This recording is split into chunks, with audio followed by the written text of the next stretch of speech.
The Lord be with you. I'm Deacon Keith Fournier, and our first reading is taken from the book of Exodus. Yahweh then said to Moses, "Go down at once, for your people, whom you brought here from Egypt, have become corrupt. They have quickly left the way which I ordered them to follow.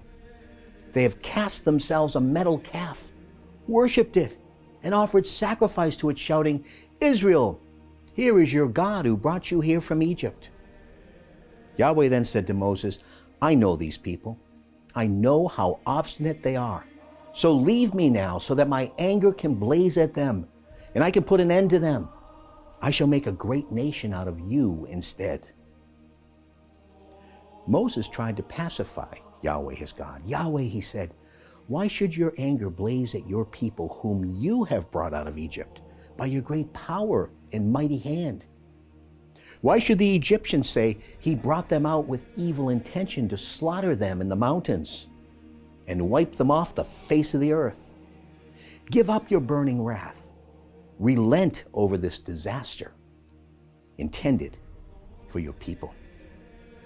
Remember your servants, Abraham, Isaac, and Jacob, to whom you swore by your very self and made this promise. I shall make your offspring as numerous as the stars of heaven, and this whole country of which I have spoken, I shall give it to your descendants, and it will be their heritage forever." Yahweh then relented over the disaster which he had intended to inflict on his people. Our response is taken from Psalm 106.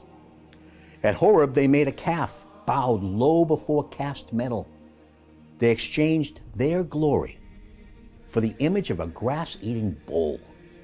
They forgot the God who was saving them, who had done great deeds in Egypt, such wonders in the land of Ham, such awesome deeds at the Sea of Reeds. He thought of putting an end to them, had not Moses, his chosen one, taken a stand in the breach and confronted him to turn his anger away from destroying them. A reading from the Holy Gospel according to St. John. Jesus said, "Were I to testify on my own behalf, my testimony would not be true. But there is another witness who speaks on my behalf, and I know that his testimony is true. You sent messengers to John, and he gave his testimony to the truth. Not that I depend on human testimony. No, it is for your salvation that I mention it. John was a lamp lit and shining, and for a time you were content to enjoy the light that he gave. But my testimony is greater than John's. The deeds my Father has given me to perform, these same deeds of mine testify that the Father has sent me. Besides, the Father who sent me bears witness to me himself.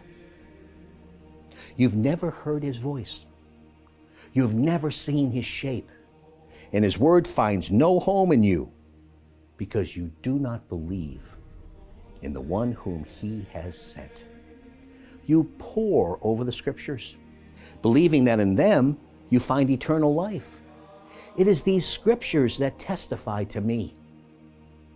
And yet, you refuse to come to me to receive life. Human glory means nothing to me. Besides, I know you too well. You have no love of God in you. I have come in the name of my Father, and you refuse to accept me. If someone else should come in his own name, you would accept him. How can you believe, since you look to each other for glory and are not concerned with the glory that comes from the one God? Do not imagine that I am going to accuse you before the Father. You have placed your hopes on Moses, and Moses will be the one who accuses you. If you really believed him, you would believe me too, since it was about me that he was writing. But if you will not believe what he wrote, how can you believe what I say? the gospel of the Lord.